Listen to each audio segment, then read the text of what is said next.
Good morning to all of you. An important term, literary term to reach to 2 to 3 marks, 2 से 3 marks आपको मिल सकते हैं. नाम है इंटीरियर मोनोलॉग.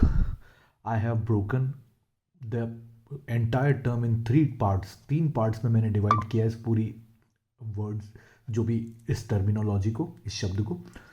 इंटीरियर का क्लियर मीनिंग है डीप इनसाइड हार्ट और माइंड. कोई चीज़ आपके दिलो दिमाग में अंदर जो चल रही है उसके लिए इंटीरियर का इस्तेमाल किया गया है. मोनो का क्लियरली मीनिंग है सेल्फ. मोनो का मीनिंग वैसे एक होता है पर सेल्फ भी इसका मतलब होता है. तो सेल्फ का मतलब खुद से.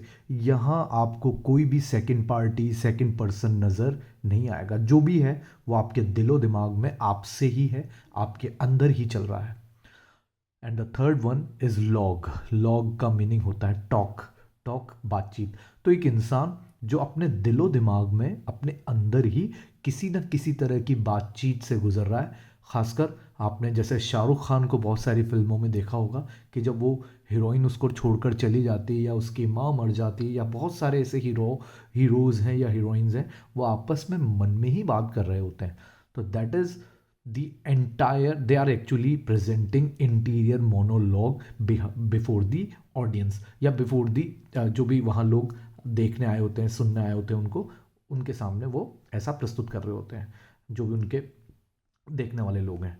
सो एन इंटरनल इंटीरियर मोनोलॉग जो ये चीज़ है, और इनर स्पीच या जो अंदर ही हम लोग मन में जो बात कर रहे होते हैं या दिलो दिमाग में जो हमारे चल रहा होता है, तो ये एक तरह की बात है, एक तरह की वॉइस है, एक तरह की टॉक चल रही होती है खुद से ही. Is the silent. ये बहुत ही चुप होती है. इसमें कोई दूसरे व्यक्ति से नो 1-to-1 डिस्कशन. जो भी है खुद से ही है. साइलेंट होता है, चुपचाप मन में चल रहा होता है.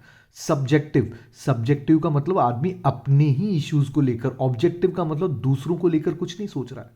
अपने ही मन में अपनी ही किसी तरह के कंफ्यूजन को, किसी तरह की परेशानी को डिस्कस कर रहा होता है. कंटिन्यूस फ्लो, और ये चीज़ लगातार चल रही होती है ऑफ थॉट्स, विचारों की. तो एक तरह से व्यक्ति जो है अपने ही अंदर अपनी ही बातों में गुम हुआ रहता है. जैसे डेविल एंड एविल सिचुएशन. जैसे हम लोग होता है ना कि कोई चीज़ अगर करनी है या नहीं करनी है तो एक मन कहता है कि इस चीज़ को कर लिया जाए.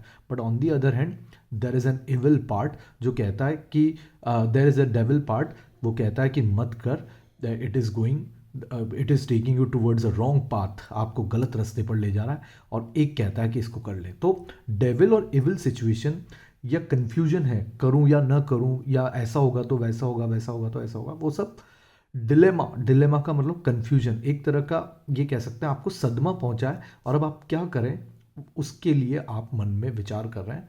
सो इनर कॉन्फ्लिक्ट, अंदर ही अंदर आप जो है अपनी चीज़ों से, अपने विचारों से लड़ रहे हैं. कॉन्फ्लिक्ट यानी लड़ाई. इनडिसाइसिव स्टेट, और क्या तय करूं क्या नहीं करूं इसको लेकर अभी आप पूरी तरह से श्योर नहीं है. बस अंदर ही आपकी लड़ाई चल रही है दो विचारों के बीच में, दो कॉन्सेप्ट्स के बीच में. लीड, ये सब चीज़ें आपको किस ओर ले जाती हैं?